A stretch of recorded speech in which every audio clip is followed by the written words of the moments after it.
मेरा नाम हर्षा है। मेरा बाप बचपन में ही माँ को छोड़कर चला गया था और दूसरी औरत से शादी रचा ली। मैं इकलौती बेटी थी, लेकिन हालात की बदकिस्मती ने मेरी किस्मत भी काली कर दी थी कि मुझ अकेली को भी लाड प्यार न मिल सका जो अक्सर लाडली बच्चों को मिलता था। मैंने होश समझते ही माँ को यूं ही अपने और मेरे लिए मेहनत मजदूरी करते हुए देखा था। हम मामा के घर में रहते थे और मेरी मामी बहुत ही ज्यादा झगड़ालू टाइप की औरत थी। मेरी माँ बंगले पर काम करके वापस आने के बाद मामी के घर का सारा काम करती, लेकिन फिर भी मामी खुश न होती। मामा चुपचाप सब कुछ देखते रहते, मगर बहन की खातिर पत्नी को कभी कुछ नहीं कहते थे। शायद वह भी मेरी माँ और मुझे बोझ समझते थे। मैंने कई बार देखा, माँ अपनी पुरानी तस्वीर देखते हुए हमेशा उदास हो जाती थी और अपने बहन भाइयों को याद करके रोती। मगर मेरी माँ एक और बहन थी, लेकिन वह मेरी माँ की सगी बहन नहीं थी। मेरी नानी ने उन्हें गोद लिया हुआ था और बिल्कुल सगी बेटी की तरह पाला था। उनकी शादी भी हो गई थी और अब वह दूसरे देश में रहती है। उनका नाम सीमा था। मेरे मामा कहते थे कि उन्होंने भागकर शादी की थी और अपने ऐसे माँ बाप का दिल दुखाया जिन्होंने उन्हें सहारा दिया और उन्हें सगी बेटी बनाकर पाला। उन्हें उन्हीं के मुंह पर काली पोत कर लगाकर चली गई। इसीलिए भगवान ने भी उन्हें सजा दी और उनकी पहली औलाद ही उन्हें किन्नर दे दी। मेरी मौसी का बेटा किन्नर था और वह भी अपने माँ बाप के साथ देश से बाहर ही रहता था। मैं कभी कभी सोचती, अगर वही बेटा उनका इस देश में पैदा हुआ होता तो क्या वह इतनी आसानी से माँ बाप के साथ रह लेता। इसका जवाब सिर्फ नहीं में था। फिर उसकी परवरिश माँ बाप ने नहीं बल्कि किसी गिरोह ने करनी थी। यही सब हालात देखते हुए और सहते हुए मैं जवान हो गई थी।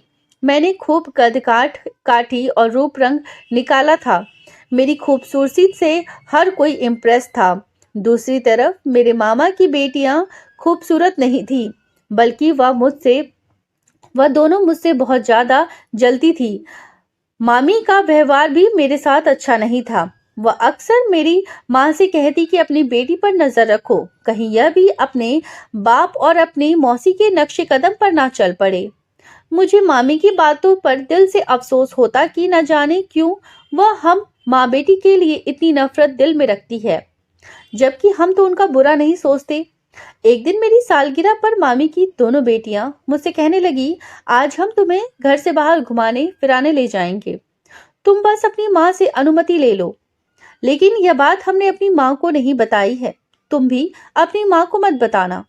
मैं घूमने फिरने के शौक में आ गई और अपनी माँ से झूठ कहा कि ट्यूशन वाली मैडम से कुछ सवाल पूछ कर आती हूँ। कल मेरा टेस्ट है और मुझे समझ नहीं आ रहा। माँ मुझे पढ़ा लिखा कर अफसर बनाना चाहती थी। वह मेरी पढ़ाई को लेकर हमेशा ही बहुत ही चिंतित रहती थी, इसीलिए फौरन ही मान गई। मैं घर से अकेली निकली और मेरे पीछे पीछे ही मेरी मामी की दोनों बेटियां भी आ गई। वह मुझे एक बड़े से होटल में ले गई और कहा कि तुम्हारा भी अच्छा खाने और अच्छी जिंदगी गुजारने का हक है। तुम्हारा भी तो मन करता होगा कि बाहर घूमो फिरो, इसीलिए आज अपनी सालगिरह पर खूब एंजॉय करो। वह दोनों मुझे एक मेज पर बिठाकर यह कहकर वहां से चली गई कि खाने का कहकर आती हैं। मुझे वहां अकेले डर लगा और माँ से बोले गए झूठ पर अफसोस भी हो रहा था। लेकिन मैंने सोचा थोड़ी देर की बात है और फिर तो घर ही चले जाना है। अभी यह सब सोचते हुए कुछ ही देर गुजरी थी कि वहां एक लड़का आकर सामने रखी कुर्सी पर बैठ गया। वह मेरी तरफ देखकर मुस्कुराते हुए मेरा नाम पूछने लगा, तो मैं डर गई और इधर उधर नजर दौड़ाई अपने मामा की बेटियों की तलाश में, जो कि मुझे कहीं भी दिखाई नहीं दे रही थी। मुझे अब और इंतजार नहीं हो रहा था। मैं जल्दी से खुद ही उठकर घर की तरफ चल दी, क्योंकि मुझे अब यहाँ बैठता ठीक नहीं लग रहा था। मैं एक रिक्शा पकड़कर घर की तरफ चल पड़ी। जब मैं घर पहुंची तो मेरे पैरों तले से जमीन निकल गई, क्योंकि मामा की दोनों बेटियां तो घर वापस आ चुकी थी और बाहर आंगन में बैठी थी। जबकि उसी आंगन के बीचों बीच मेरी माँ अपना सर पकड़े हुए थी और मामी ने चीख चीख कर घर की दरो दीवार हिला दिए थे। मुझे कुछ गलत होने का एहसास हो चुका था। सब लोगों की नजरें जब मेरी तरफ उठी तो मामी ने दौड़कर मुझ पर चील की तरह हमला कर दिया और मुझे मारना शुरू कर दिया। मैं ना समझी से बार बार पूछ रही थी कि आखिर मेरी गलती क्या है, मुझे बताए तो सही। इस सारे तमाशे में मेरी माँ खामोश बैठी मुझे पिटता हुआ देख रही थी।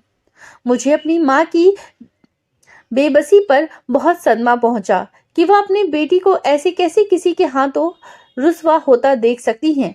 आखिर मामा को मुझ पर दया आई और उन्होंने मुझे मामी के चुंगल से आजादी दिलवाई। मुझसे पूछा कि तुम अकेली कहाँ गई थी, तो मैंने झट से बोल दिया कि मामा मैं तो आपकी बेटियों के साथ ही घूमने गई थी, जिस पर दोनों साफ मुकर गईं। तो मैंने कहा कि मैं क्यों इल्जाम लगाऊंगी, जबकि हम तीनों साथ गए थे।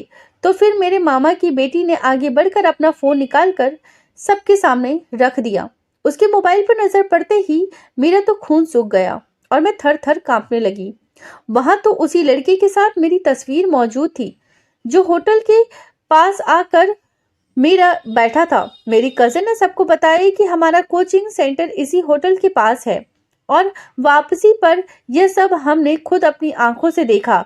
अब तो मामी ने हम माँ बेटी पर जुल्म के पहाड़ ही तोड़ डाले और मामा भी एक शब्द नहीं सुन रहे थे। मैंने सबको रो रो कर सच्चाई बताने की कोशिश की, लेकिन किसी ने भी मेरी एक नहीं सुनी, बल्कि मामी ने हमें घर से निकल जाने का हुक्म दे दिया था। कब से खामोश बैठी माँ ने अब होठ हिलाए थे और बस इतना कहा कि चलो मेरे साथ, अब इस घर में हमारा दाना पानी खत्म हो गया है। मैंने माँ के पांव पकड़े और कहा कि यह सब मेरी वजह से हुआ है, मुझे किसी अनाथ आश्रम में छोड़ आए। खुद को इस उम्र में यूं दर दर की ठोकरें खाने पर मजबूर न करे। मगर मेरी माँ ने मेरी एक न सुनी और हम मामा का घर छोड़ आए। अब माँ मुझे अपने साथ लेकर ट्रेन में बैठ गई। हम न जाने कहाँ जा रहे थे, कोई ना मालूम मंजिल ही थी जिसके बारे में मुझे नहीं पता था। 2 दिन का सफर करके हम लोग ट्रेन से उतर गए और टैक्सी में बैठकर काफी महंगे और खूबसूरत इलाके में आ गए। उन दिनों में माँ ने कोई भी मुझसे बात नहीं की थी और बस सफर में चुपचाप ही रही थी। मुझे अफसोस था कि मेरी माँ को भी मुझ पर विश्वास नहीं। टैक्सी एक बड़े से गेट पर रुक गई। इतना बड़ा और खूबसूरत घर देखकर मेरी तो आंखें फटी की फटी रह गई। माँ ने बेल बजाई तो घर के अंदर दरवाजे के साथ बैठे चौकीदार ने दरवाजा खोला और हम माँ बेटी घर के अंदर चले गए। घर अंदर से बाहर से भी ज्यादा खूबसूरत था। नौकर हमें अंदर पहुंचाकर खुद लौट गया और हम आराम से सोफे पर बैठ गए। कुछ देर बाद एक औरत कमरे में दाखिल हुई। उन्होंने बहुत ही महंगी साड़ी पहन रखी थी। माँ जो इतने दिन से चुप का लबादा ओढ़े बैठी थी, फौरन उस औरत ने हंस कर मिली थी। दोनों आपस में यूं मिली जैसे किसी गहरे रिश्तेदारी हो। माँ ने मेरी तरफ इशारा करके कहा कि यह मेरी बेटी है। वह औरत जल्दी से मेरी तरफ लपकी, मुझे एकदम गले लगा लिया। माँ ने मुझे बताया कि यह तुम्हारी मौसी है और यह अपने देश इंडिया वापस आ गई है। मुझे यह जानकर बहुत ही हैरानी हुई और साथ ही यह भी सोचने लगी कि माँ को मौसी का पता कैसे चल गया। क्या दोनों बहनें पहले से ही एक दूसरे के संपर्क में थी? अब मैं भी कुछ नॉर्मल हो चुकी थी और अपनी मौसी से खुशी से मिली और बातें की। मुझे मौसी के बेटे को देखने की बहुत ही इच्छा थी, जिसे सब किन्नर कहते थे, लेकिन वह कहीं भी घर में नजर नहीं आया। कुछ देर बाद हमने जिंदगी की सबसे टेस्टी खाना खाया। मौसी ने हम माँ बेटी को हमारा कमरा दिखाया जहां हम आराम करने वाले थे। मैं तो नरम गुदगुदा बिस्तर देखते ही सब कुछ भूल गई और उस पर लेटते ही चैन की नींद सो गई। मगर उस रात आधी रात को माँ ने मुझे जगा दिया और कुछ ऐसा कहा कि मेरी आंखें फटी की फटी रह गई। माँ ने मुझसे कहा कि वह जल्दी ही मेरी शादी मौसी के बेटे से करना चाहती है। माँ ने मुझसे कहा, तुमने मेरा विश्वास तोड़ा है। मैंने माँ से कहा कि मैं आपका विश्वास नहीं तोड़ा। आपने मेरा विश्वास नहीं किया। कम से कम अपनी बेटी पर तो विश्वास करती। और मैं आपको चीख चीख कर विश्वास दिलाती रही कि मामा की बेटियां झूठ बोल रही हैं।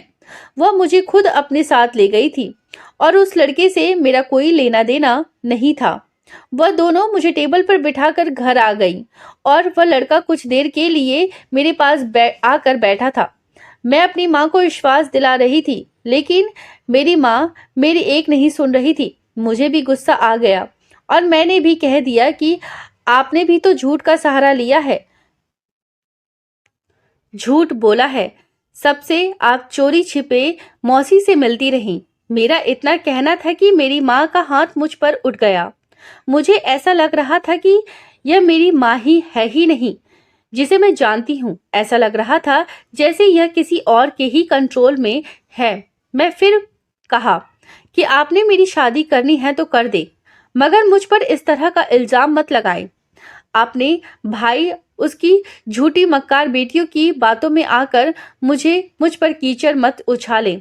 तब मेरी माँ ने मेरे सामने एक शर्त रखकर मेरे सर पर आसमान गिरा दिया और कहा कि अगर तुम सीमा के बेटे से शादी कर लो तो मैं तुम्हें माफ कर दूंगी, वरना मैं तुम्हें जिंदगी भर माफ नहीं करूंगी। जाहिर सी बात है, वह एक किन्नर था और मैं उससे शादी कैसे कर सकती थी। मैंने फौरन अपनी माँ की इस बात से इनकार कर दिया तो उन्होंने खुलकर कहा कि अगर ये इल्जाम ना भी लगता तो भी मैं तुम्हारी शादी सीमा के बेटे से ही करने वाली थी। अगर तुम्हारे दिल में माँ के लिए जरा सा भी हमदर्दी है तो तुम्हें यह शादी करनी ही होगी, नहीं तो तुम अपनी माँ का मरा हुआ मुंह देखोगी। अपनी माँ की इस संगदिली पर मुझे बहुत अफसोस हुआ, लेकिन उसके सिवा कोई दूसरा रास्ता नहीं था। मैं मान गई। अगले दिन माँ ने सीमा मौसी को भी यह खबर सुनाई कि मैं शादी के लिए मान गई हूँ, तो मौसी भी खुश हो गई। मेरी सदके वारी जाने लगी, लेकिन मुझे कहीं ना कहीं ऐसा लग रहा था जैसे मौसी इस शादी से खुश नहीं है। लेकिन खुश तो मैं भी नहीं थी और मुझे बुझे दिल से वहीं बैठी रही। कुछ देर बाद माँ और मौसी उठकर अंदर की तरफ चली गई, जबकि मैं वहीं बैठी हुई थी। लेकिन मैं भी ज्यादा देर वहां नहीं रही थी और उठकर उन्हें ढूंढने लगी। मुझे कुछ तो गड़बड़ लग रही थी। इतने बड़े घर में ढूंढना भी मुश्किल था, मगर ढूंढते हुए मुझे एक कमरे से खटपट की आवाज में आ गई। मैंने दरवाजे से हल्का सा झांक कर देखा तो मेरी मौसी माँ को नोटों से भरी हुई गड्डियां दे रही थी, जिन्हें लेकर मेरी माँ का चेहरा खुशी से तमतमा रहा था। अब मुझे समझ आया तो मौसी ने मेरी माँ को पैसे का लालच देकर अपने किन्नर बेटे के लिए मेरा सौदा कर लिया। अब मेरी शादी करवा रही थी, मगर अफसोस तो मुझे अपनी सगी माँ पर था, जिसने मेरे साथ इतना बड़ा धोखा किया था। मैं वहीं से चुपचाप लौट आई। जब माँ मेरे पास आई तो मैंने मुंह मोड़ लिया, कहा कि मैं आपका लालच देख चुकी हूँ कि आप मेरा सौदा कर चुकी हैं। तब मेरी माँ ने अपने दुखड़े सुनाने शुरू कर दिए। कहने लगी, सीमा बहुत अमीर है और हमारे पास क्या है। इन पैसों से मैं घर खरीदूंगी जो हम दोनों का मजबूत ठिकाना होगा, और फिर तुम भी शादी करके अपने पति को अपनी मुट्ठी में कर लेना। यह सारा सब कुछ अपने नाम करवा लेना। बाद में जहां चाहे पसंद से शादी कर लेना। मुझे माँ की बातें सुनकर बहुत अफसोस हुआ। मैंने साफ साफ कहा, यह धोखा है जो आप कर सकती हैं लेकिन मैं नहीं। तो माँ ने जवाब दिया कि इस दुनिया में हमारे साथ धोखा ही किया है, बदले में हम भी उन्हें वही वापस लौटा रहे हैं। पहले सीमा मेरे मंगेतर के साथ भाग गई थी और उससे शादी कर ली। मेरे माँ बाप ने सीमा को सगी बेटी की तरह पाला था और उसने मेरे ही हक पर डाका डाल दिया और मेरे मंगेतर से ही शादी कर ली। मेरे माँ बाप इस सदमे से टूट गए थे। मेरी माँ तो इस समय बिस्तर से जा लगी और भगवान को प्यारी हो गई। आज सीमा के पास जो कुछ है वह सब कुछ मेरा होने वाला था। बाद में तुम्हारे बाप ने भी यही किया। एक भाई का सहारा था, उसने भी हमारा साथ नहीं दिया। अब जिंदगी हमें एक सुनहरा मौका दे रही है तो उसे भी पाप पुण्य के चक्कर में गवा बैठे। मैंने माँ से कहा, मैं जानती हूँ इन सब लोगों ने गलत किया है, लेकिन आप जो कर रही हैं उसके बाद उसमें और हम में क्या अंतर ही रह जाएगा। लेकिन मेरी माँ मेरी कोई भी बात सुनने को तैयार नहीं थी। उस रात माँ मुझे वहीं अकेला छोड़कर चली गई। सुबह उठने पर सीमा मौसी का व्यवहार भी बदल चुका था, क्योंकि उन्होंने मेरी कीमत चुका दी थी। अब मैं एक तरह से उनकी गुलाम थी। सीमा मौसी ने मुझसे कहा कि वह आज से ही मेरी शादी अपनी बेटी से करवाएगी। इस शादी के लिए मैं बिल्कुल भी दिल से राजी नहीं थी, मगर मेरी माँ की लालच मुझे भी चुप रहने पर मजबूर कर दिया था और उसी दिन बहुत ही सादगी से मेरी शादी साहिल से हो गई। बहुत ही सादगी से शादी हुई थी, कोई भी मेहमान शामिल नहीं हुआ था और पता नहीं मेरी माँ भी कहाँ चली गई थी। माँ की लालच पर मुझे दिल से बहुत दुख था। रात होते ही मुझे मेरे पति के कमरे में पहुंचा दिया गया, जहां मैं पहले कभी नहीं आई थी, मगर अब तो इसी कमरे में न जाने कब तक घुट घुट कर जिंदगी गुजारनी पड़ेगी। मुझे अपनी मौसी की चालाकी पर गुस्सा आया। पहले उसने मेरी माँ के हाथ पर डाका डाला और अब उन्होंने अपने किन्नर बेटे के लिए मेरा सौदा कर लिया। मैंने अपने पति को अब तक नहीं देखा था। पता नहीं सीमा मौसी ने मुझे अपने बेटे को देखने क्यों नहीं दिया था। फेरों के समय भी मेरे पति के चेहरे पर सेहरा पड़ा हुआ था। मैं चुपचाप बैठी हूँ, अपने पति का इंतजार कर रही थी और तभी मेरी निगाह अचानक कमरे के दरवाजे की तरफ उठी। मेरा पति जो अभी अभी कमरे में दाखिल हुआ था, लेकिन उस पर निगाह पड़ते ही मेरी आंखें खुली की खुली रह गई थी और मैं उससे अपनी निगाह हटाना ही भूल गई। आने वाला इंसान बहुत ही खूबसूरत और हैंडसम था। कहीं से भी वह किन्नर नहीं लगता था, लेकिन हकीकत तो यही थी कि वह अधूरा था। मेरा दिल फिर दुख से भर गया। वह इंसान मेरे पास आकर बैठ गया। मुझे विश्वास नहीं हो रहा था कि इतना खूबसूरत मर्द मेरा पति हो सकता है। उससे अपनी भरपूर मर्दाना आवाज में मेरा हालचाल पूछा, जिसका मैंने कांपती हुई आवाज में जवाब दिया, क्योंकि उस समय मैं हैरत के समुंदर में गोते खा रही थी। साहिल ने मुझे मुंह दिखाई का कीमती तोहफा दिया और मेरे हाथों को चूम लिया। मुझे विश्वास नहीं हो रहा था कि भला एक किन्नर क्या सुहागरात मनाता है। लेकिन साहिल धीरे धीरे मेरे करीब आता जा रहा था। मेरे हाथों से होते हुए उसका स्पर्श मेरे चेहरे तक पहुंच चुका था और उसकी गर्म सांसों से मैं पिघलती जा रही थी। पूरी रात साहिल मेरे ऊपर ऐसे ही प्यार की बारिशें करता रहा। मेरा दिल जो डर बैठा हुआ था वह खत्म हो गया। मुझे विश्वास हो गया कि मेरी जिंदगी अब बहुत ही अच्छी हो जाएगी। मेरा पति तो एकदम ठीक था, उसमें कोई कमी नहीं थी। मैंने बहुत ही रिलैक्स होकर सोते हुए साहिल की तरफ निगाह डाली थी और उसके चौड़े से सीने पर सर रखकर सो गई और सुबह होते ही एक शोर की आवाज से मेरी आंख खुली। मैंने देखा कि मेरी सास मेरे कमरे में आ चुकी थी। मैं हैरत से रह गई जब मेरी सास के साथ एक लड़का तालियां बजाते हुए आया और मेरे बराबर आकर बैठ गया। मैंने हैरत से चीख मारकर दूसरी तरफ खिसक गई। आने वाला इस लड़के का अंदाज बिल्कुल वैसा ही था जैसे किन्नरों का होता है। जबकि मेरा पति कमरे से गायब था।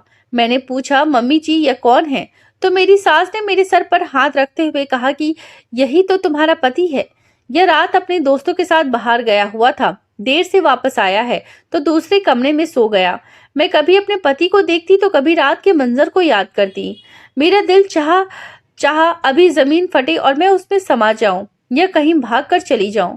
मैं चाहते हुए भी अपनी सास को कुछ नहीं बता पा रही थी कि रात मेरे कमरे में कोई और था और मैं तो उसे अपना सब कुछ सौंप चुकी हूँ। कितना बड़ा मजाक हुआ था मेरे साथ। मैं खुद को संभालते हुए जल्दी से उठकर अपना हुलिया ठीक किया और अपने असली पति को देखा, जो कहीं से भी मर्द नहीं लग रहा था। दुबला पतला शरीर और ऐसे रंग ढंग से मचल रहा था जैसे कोई लड़की अदाएं दिखा रही हो। उसने चेहरे पर मेकअप भी कर रखा था और जोर जोर से तालियां भी बजा रहा था। रात मेरे कमरे में जो आया था 6 फीट का लंबा चौड़ा पूरा मर्द था और बहुत ही हैंडसम था। रात वाला एक एक दृश्य मेरी आंखों के सामने घूमने लगा। अचानक ही मेरे हाथ अपने होठों की तरफ चले गए, जहां उस रात वाले लड़के के प्यार की मोहर अब भी लगी हुई थी। मेरी आंखों से 2 आंसू लुढ़क गए। भला इस किन्नर के साथ मैं अपनी पूरी जिंदगी कैसे गुजार सकती थी, मगर क्या करती। मैं चुप हो गई। मेरे पति को मेरी बिल्कुल भी परवाह नहीं थी। वह तो बस अपनी ही शौक में गुम रहता था और मुझसे बहुत कम बात करता था। मैं भी भगवान का धन्यवाद करती कि वह मुझसे कम मिलता है और अपनी अलग दुनिया में ही बिजी रहता है। कुछ समय बाद मेरे किन्नर पति ने वापस जाने का फैसला कर लिया।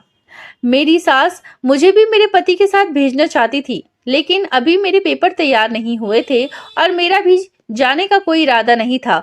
मैं तो खुश थी कि अच्छा है यहाँ से चला जाए। बार बार मुझे अपने सामने में देखकर मुझे घिन आती थी और फिर कुछ ही समय के बाद वह चला गया। अब इस इतने बड़े घर में मैं और मेरी सास अकेले रह गए थे। घर में पड़े पड़े क्या करती, अपनी सास के साथ कामों में हाथ बटाने लगी। सबसे पहले किचन की जिम्मेदारी अपने सर पर ले ली। मैं रोज नए नए खाने बनाती अपनी मेरी सास अब मुझसे बहुत खुश रहती थी। मैं अपनी सास के साथ बाहर भी जाने लगी थी। मेरी जिंदगी में अब कोई कमी नहीं बची थी सिवाय सच्चे प्यार और एक हमदर्द हम सफर के। कभी कभी मुझे उस लड़के की बहुत याद आती जो उस रात मेरे कमरे में आया था और मेरा सब कुछ छीन कर ले गया था, मेरा चैन सुकून सब कुछ। मगर उसके बाद मुझे कहीं भी दिखाई नहीं दिया था। मेरे लिए हैरत की बात थी कि आखिर इसका मकसद क्या था, वो कौन था। साथ ही मुझे अपनी माँ की भी चिंता रहती थी, जिसने कभी पलटकर मेरी खबर नहीं ली। एक दिन मैं और मेरी सास इकट्ठे बाजार गए। वापसी पर हम खाना खाने के लिए एक होटल पर रुक गए। वहां मेरी नजर अचानक उसी लड़के पर पड़ गई जब मैं अपने मामा की बेटियों के साथ होटल आई थी और वह मेरे साथ बैठ गया था। यही तो इन सब बातों का जिम्मेदार था। मैं तेजी से उसकी तरफ बढ़ी और वह भी मुझे पहचान चुका था। मैंने उससे पूछा कि बताओ उस दिन तुम्हारा क्या मकसद था और मेरे पास आकर क्यों बैठे थे। उसने सच बता दिया। उस दिन मुझे यह सब कुछ करने के लिए तुम्हारे मामा की बेटियों ने कहा था। उस समय दिल से आवाज आई कि काश मेरी माँ भी यहाँ होती और मेरी बेगुनाही का सबूत अपनी आंखों से देख लेती कि कैसे उनके अपनों ने मुझे उनकी नजरों से गिराने के लिए यह सब ड्रामा रचाया था। लेकिन मुझे पता था कि मेरी माँ यहाँ पर होती तब भी कुछ नहीं करती, क्योंकि उनकी आंखों पर तो लालच की पट्टी बन गई थी। जब हम घर वापस आए तो कुछ ही देर बाद मेरी सास घबराई हुई मेरे पास आई। उनकी उड़ी हुई रंगत देखकर मेरा दिल किसी अनहोनी का बताने लगा। उन्होंने बताया कि तुम्हारी माँ का एक्सीडेंट हुआ है और वह अस्पताल में है। माँ के बारे में सुनकर मैं बहुत ज्यादा परेशान हो गई और मैं जल्दी ही अस्पताल पहुंची। मेरी माँ ने मुझसे माफी मांगी। मैंने उन्हें माफ कर दिया। मैंने कहा कि मैं आपकी जैसी नहीं हूँ, मैं आपका साथ नहीं छोड़ूंगी। मेरी माँ अपनी दोनों टांगे खो चुकी थी। मैं अपनी माँ को अपने पास ले आई और दिन रात उनकी सेवा में एक कर दिए। साथ ही इस मुश्किल समय में मेरी सास ने भी मेरा भरपूर साथ दिया। एक रात मैं अपनी माँ के पास से उठकर अपने कमरे में जाने लगी तो मुझे घर के पिछले कमरे से आवाज सुनाई दी। मेरी कदम खुद ब खुद उस तरफ बढ़ गए। मैंने देखा कि वहां मेरी सास के साथ कोई दूसरा भी मौजूद है, जिससे मेरी सास चुपके चुपके बातें कर रही थी। मैंने देखने की कोशिश की, लेकिन मुझे सामने वाला इंसान पहचान में नहीं आ रहा था। थोड़ी देर बाद वह इंसान खिड़की से चला गया। अब मुझे अपनी सास पर शक होने लगा था और मैं उन पर नजर रखना शुरू कर दी थी। मुझे लग रहा था कि जैसे मेरे साथ कोई नया खेल खेला जा रहा है। अगले दिन मैंने अपनी सास पर पूरी नजर रखी हुई थी और फिर उसी जगह पर आधी रात को अपनी सास को जाते हुए देखा तो मैं भी पीछे पीछे चली गई और उस कमरे में मेरी सास किसी इंसान के साथ खड़ी बातें कर रही थी और उस इंसान पर नजर पड़ते ही मेरी आंखें फटी की फटी रह गईं। वह कोई और नहीं बल्कि वह तो वही लड़का था जो शादी की पहली रात मेरे कमरे में आया था। इसका मतलब मेरी सास इस लड़के को पहले से जानती थी और मेरे साथ धोखा कर रही थी। हालांकि मैंने उन्हें अपनी माँ जैसा समझा और दिन रात उनकी सेवा में मैं अगले दिन अपनी माँ को सब कुछ बता दिया। मेरी माँ को सारे मामले से कुछ पता नहीं था। मैंने अपनी माँ को बताया कि तुम्हारे लालच ने हमें इन हालातों में लाकर फेंक दिया है। मेरी जिंदगी बर्बाद हो गई है। जरूर मेरी सास का इरादा होगा कि उनका किन्नर बेटा तो औलाद पैदा नहीं कर सकता, तो उन्होंने शादी की पहली रात मेरे कमरे में किसी और को भेज दिया ताकि उन्हें उनके खानदान का चश्म चिराग मिल सके। मेरी आंखों से आंसू बह रहे थे, मगर अब मैं चुप नहीं बैठने वाली थी। मैं यह हकीकत सबके सामने लेकर आऊंगी। अगले दिन मैं इस कमरे में जाकर बैठ गई थी जिस कमरे में वह लड़का और मेरी सास मिला करते थे। अभी मुझे बैठे हुए कुछ ही देर हुई थी कि दरवाजा खोलकर वही लड़का अंदर आया मुझ पर नजर पड़ते ही एक पल के लिए वह सन्नाटे में घिर गया। मैंने उस लड़के से कहा कि तुम कौन हो और इस घर से तुम्हारा क्या रिश्ता है। पहले तो वह मुझे देखकर कुछ घबरा गया, लेकिन अब उसके चेहरे पर एक मुस्कुराहट आ गई थी। वह धीरे धीरे कदम उठाता हुआ मेरी तरफ बढ़ रहा था और मेरे पास आते ही उसने मुझे बाहों में भर लिया। मैंने उसे धक्का दे दिया। मैंने कहा, उस रात जो तुमने धोखे से मेरा फायदा उठाया था, लेकिन आज तुम ऐसा कुछ भी नहीं करोगे। अगर तुमने मुझे हाथ लगाने की कोशिश की तो मैं तुम्हारी जान। अभी शब्द मेरे मुंह में ही थे कि उसने मेरे होंठों पर अपने होंठ रख दिए। फिर कहा कि बस अब खामोश हो जाओ। जान तो मेरी तुम हो, लेकिन क्योंकि बहुत मोहब्बत करता हूं तुमसे, तुम्हारे बिना रहने के बारे में सोच भी नहीं सकता। मैं भी उसकी बाहों में आकर मदहोश होने लगी थी, लेकिन अगले ही पल मैंने खुद को संभाल लिया। वह मेरा पति नहीं था, कोई गैर मर्द था। फिर भला मैं उसके बारे में यह सब कुछ कैसे सोच सकती थी। मैंने उसे धक्का देकर अपने आप से दूर कर दिया। मेरी आंखों से आंसू भर आए थे। मैंने रोते हुए कहा, क्यों मेरी जिंदगी में चले आए हो, क्यों मेरे जख्म हरे करते हो। उस दिन शादी की पहली रात आकर तुमने मुझे न जाने कितने सपने दिखाए और मैं भी कितना खुश थी कि मेरी जिंदगी कितनी खूबसूरत है, जो मुझे इतना प्यार करने वाला और हैंडसम पति मिला है। लेकिन मुझे क्या पता था कि मेरी जिंदगी को नरक बनाने वाली है। मेरी जिंदगी में मेरे पति का प्यार नहीं है, बस मेरी जिंदगी ऐसे ही सिसक कर गुजरती है। वह जल्दी से आगे बढ़ा। उसने मेरे आंसू साफ कर दिए। कहने लगा, तुम्हारे आंसू देखकर मुझे दुख होता है। मेरे दिल और ज्यादा मत दुखाओ। मैंने चीख कर कहा, बताओ कौन हो तुम, क्या रिश्ता है तुम्हारा इस घर से। उसने जवाब दिया, जिसे तुम सीमा मौसी कहती हो, मैं उनका बेटा हूँ। मुझे उसकी बात पर विश्वास नहीं हुआ, क्योंकि मेरी सास का तो एक ही बेटा है जो किन्नर था और बदनसीबी से मेरा पति था। मैं अभी उस लड़के से कुछ और पूछने ही वाली थी कि पीछे से मेरी सास की आवाज सुनाई दी। मेरी सास शायद पहले से ही वहां पर आ चुकी थी। बहुत ही शांत शब्दों में कहा कि हाँ, यही मेरा बेटा है। मेरे पैरों तले से जमीन निकल गई। मैंने उनसे पूछा, फिर वह कौन था जिसे मेरा पति बताते हुए आप उस दिन मेरे कमरे में लेकर आई थी। फिर मेरी सास ने मुझे सारी हकीकत बताई। मेरी सास ने बताया कि मेरी माँ और तुम्हारी नानी आपस में बहुत ही पक्की सहेली थी। मैं 2 साल की थी। नानी आपस में बहुत ही पक्की सहेली थी। मैं 2 साल की थी तब मेरे पापा की डेथ हो गई थी। मेरी माँ ने दूसरी शादी कर ली, लेकिन मेरा सौतेला बाप मुझे रखने को तैयार नहीं था, तो तुम्हारी नानी ने मुझे गोद लिया। उनकी पहले से ही एक बेटी थी जिसका नाम था संजना, जो कि तुम्हारी माँ है। हम दोनों सगी बहनों की तरह रहते थे। संजना के माँ बाप मुझे बिल्कुल सगी बेटी की तरह रखते थे। संजना मुझसे बड़ी थी, इसीलिए उसकी शादी भी पहले होनी थी। तुम्हारे नाना नानी से संजना का रिश्ता तय कर दिया, लेकिन जब संजना के मंगेतर ने मुझे देखा तो वह मुझे पसंद कर बैठा। अगले दिन ही कहलावा भेजा कि मैं आपकी छोटी बेटी से शादी करना चाहता हूँ, आपकी बड़ी बेटी से नहीं। यह सब सुनते ही घर वाले मेरे खिलाफ हो गए थे। सबको लगता था कि मैंने ही संजना के मंगेतर को बहकाया है। हालांकि ऐसा कुछ नहीं था। सगा खून सगा ही होता है। सब लोग संजना के साथ थे और सब लोग मुझसे नफरत करने लगे। वह जबरदस्ती मेरी शादी एक शादीशुदा आदमी से कर देना चाहते थे, जो 2 बच्चों का बाप था। सब घर वाले कह रहे थे कि तुमने हमारी नाक कटा दी, तुम्हारी यही सजा है कि अब तुम हमारे घर से जाओ और अपने घर में जैसी भी है अपनी जिंदगी गुजारो। लेकिन मैं रोहित के बिना नहीं रह सकती थी। मैं और रोहित आपस में प्यार करने लगे थे। रोहित ने फैसला किया कि हम भागकर शादी करेंगे और इस तरह मैं रोहित के साथ भाग गई थी। कुछ समय तक सब कुछ लोग हमसे नाराज रहे थे, लेकिन फिर धीरे धीरे आना जाना शुरू हो गया था। जब मेरा पहला बच्ची का जन्म हुआ तो संजना मेरे घर रहने के लिए आई हुई थी, लेकिन उसने सब घर खानदान में यह मशहूर कर दिया था कि मैंने एक किन्नर बच्चे को जन्म दिया है। हर कोई यही समझता था कि मेरा बेटा किन्नर है। अब मैं किस किस को विश्वास दिलाती कि मेरा बेटा एकदम ठीक है। और फिर मैं और रोहित तंग आ गए थे लोगों की बातें सुन सुनकर। फिर मैंने और रोहित ने यह देश छोड़ दिया। मैं फिर भी अपना दिल बड़ा रखा था और तुम्हारी माँ से बातचीत करती रहती थी, जबकि तुम्हारी माँ तो बदले की आग में जल रही थी। सिर्फ तुम्हारी माँ को यह सच्चाई पता थी कि मेरा बेटा एकदम ठीक है। इसीलिए तो तुम्हारी माँ ने तुम्हारा रिश्ता मेरे बेटे से तय कर दिया था।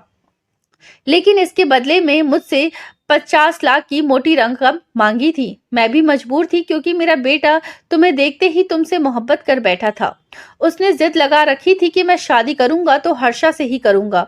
मैं बहुत ज्यादा परेशान रहने लगी थी और फिर जब तुम्हारी माँ मेरे सामने सौदे की बात रखी तो मैं मान गई, लेकिन मेरा मन इस शादी को करने का बिल्कुल भी नहीं था।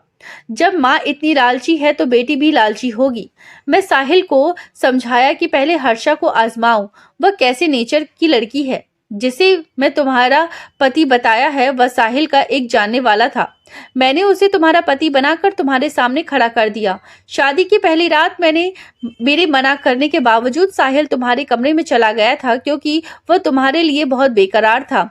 मैंने इस शर्त पर शादी की पहली रात को उसे तुम्हारे पास जाने दिया था कि उसके बाद तुम कभी हर्षा के सामने नहीं आओगे जब तक कि वह अपनी आजमाइश पर खरी नहीं उतरती। मैं देखना चाहती थी कि कहीं तुम भी अपनी माँ की तरह चालबाज और लालची नहीं हो। लेकिन तुम बहुत अच्छी हो। तुमने मेरा भी बहुत ध्यान रखा और कभी तुम्हारे मन में कोई लालच नहीं देखा। तुम अपने इम्तिहान में पास हो गई हो। मैं उन लोगों की बातें सुन रही थी, साथ ही साथ मेरी आंखों से आंसू बह रहे थे। मुझे अपनी किस्मत पर विश्वास नहीं हो रहा था कि मेरी किस्मत इतनी भी अच्छी हो सकती है। मेरे पति और मेरी सास ने मुझसे माफी मांग ली। मैंने अपने पति और अपनी सास को माफ कर दिया था। मेरी सास मुझे और साहिल को कमरे में अकेला छोड़कर बाहर चली गई। साहिल ने बेकरारी से मुझे बाहों पे भर लिया और इस बार मैंने भी उसकी बाहों से निकलने की बिल्कुल भी कोशिश नहीं की। अब मैं अपने पति साहिल के साथ ही रहती हूँ। दुनिया हमारी जोड़ी को सरारती है। कुछ समय के बाद मेरी माँ दुनिया से चली गई। मुझे खुशी इस बात की है कि जाते जाते उन्हें अपनी गलती को सुधारने और अपने पाप की माफी मांगने का मौका इस दुनिया में मिल गया था। उन्होंने मेरी सास से माफी मांग ली थी और मेरी सास ने भी उन्हें खुले दिल से माफ कर दिया था। दोस्तों, आपको हमारी कहानी कैसी लगी है कृपया कमेंट में हमें जरूर बताएं और हमारे चैनल पर नए आए हैं तो हमारे चैनल कहानी वो अनकही को सब्सक्राइब करना ना भूलें। धन्यवाद।